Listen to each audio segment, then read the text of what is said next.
तिळाची बर्फी बनव ना लवकर लवकर. ओके.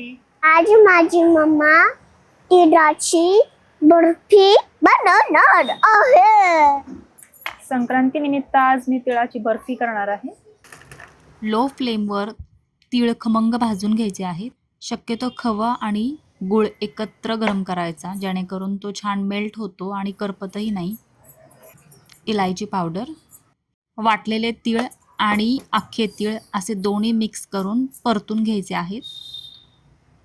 हे मिश्रण थंड झालं की थोडं हाताला तूप लावून त्याचे वडी करून घ्यायचे. त्याला सगळे ड्रायफ्रूट्स लावून घ्यायचे.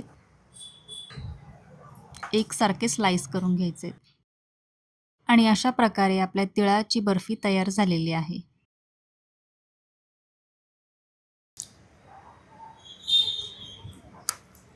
It's so yummy.